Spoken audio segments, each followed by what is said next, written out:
राम जय राम जय जय राम, श्री राम जय राम जय जय राम, श्री राम जय राम जय जय राम, श्री राम जय राम जय जय राम, श्री राम जय राम जय जय राम। हमारी मांगे पूरी करो, कवाट पुल रिपेयर करो, रिपेयर करो, कवाट નું પુલ રિપેર કરો।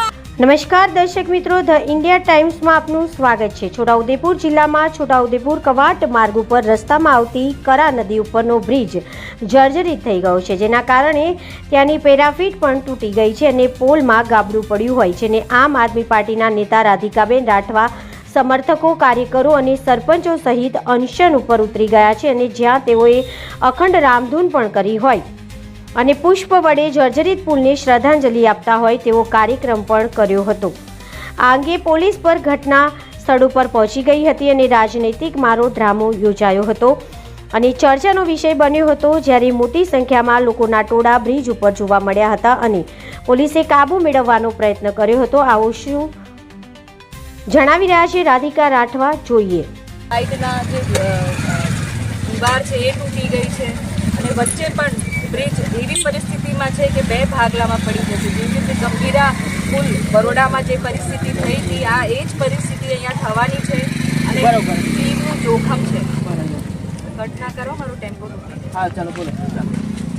આ જીવના જોખમ છે। અહીંયા કેટલી પ્રજા, જનતાઓ, કોઈ પણ પાર્ટી હોય આ પુલનું ઉપયોગ કરે છે। આજે હાટ છે કવાટમાં, મોટા મોટા ડમ્પરો અહીંયાથી નીકળીને જાય છે। કેમ કે જેતપુરનું પુલ હમણાં સુધી બન્યું નથી, આખું ડાયવર્ઝન અહીંયા આપવામાં આવ્યું છે।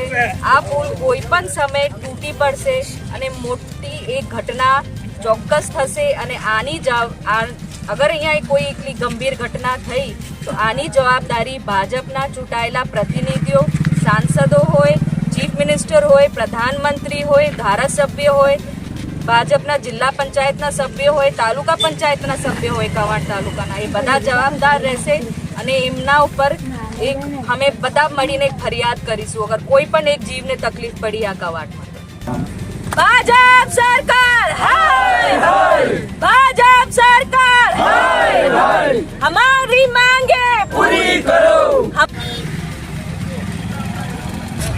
સાધનો બહારથીના બીજા રોડો તૂટી ગયેલા છે, એના માટે બહારથીના મોટા મોટા સાધનો અહીંયા પુલ ઉપર સરખવા બાદ રહ્યું। હાલની તારીખે પેલું કેટલી વાત છે, હાલની તારીખે આ પુલ તૂટીને જ્યારે કોઈ વાહનવાળા કે બાઇકવાળા કે ગમે તે વ્યક્તિને નુકસાન થયા પછી પુલ બનાવવાનું કે શું કરવાનું, અમને હું આ ભાજપની સરકારને હું દેખાડ્યું છે।